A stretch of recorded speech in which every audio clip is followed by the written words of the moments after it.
Hello. So this week's question is on the video, what about Kelsey? We are to choose two questions to answer. I actually chose three because I feel like two of the questions go together. So the questions I chose were five, six, and eight. Five and six being the two that go together. So let's see. The first question, number five. Why have depression and anxiety disorder only recently been recognized as common and serious problems of children and adolescents? So, in the past, depression and anxiety disorders were thought to be more of a phase or a quirk. They were thought to be issues that only plagued adults and not children.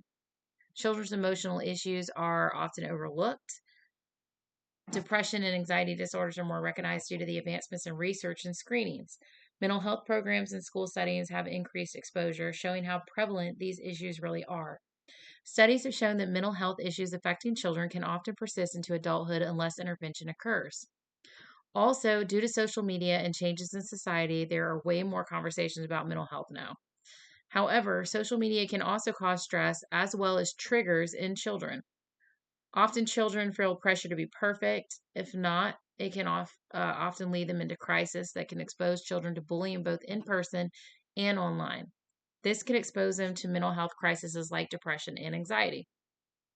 So, number six, definitely, I feel like goes with number five. That's why I've answered three.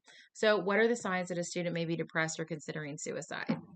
So, the signs that a student may be depressed or considering suicide are withdrawal from friends or family, not participating in social events, sleep and appetite changes, acting or saying derogatory comments about their self worth, their grades are suffering, they're talking about death, drawing pictures about death, or them dying, they're giving their stuff away.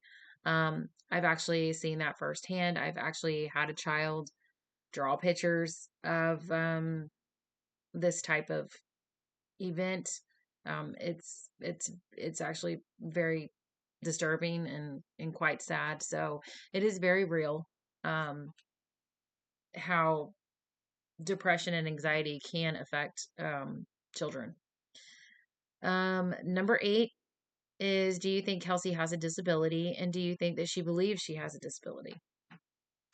So I do believe Kelsey has a disability because she has been diagnosed with ADHD, and she also has emotional and behavioral issues, which you can see from the video.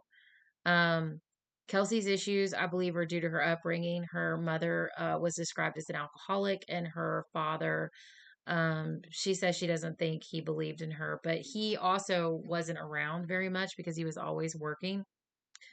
I don't think Kelsey thinks she has a disability because she does take medications for ADHD. However, in the video, it shows her actually dumping her medication into the toilet.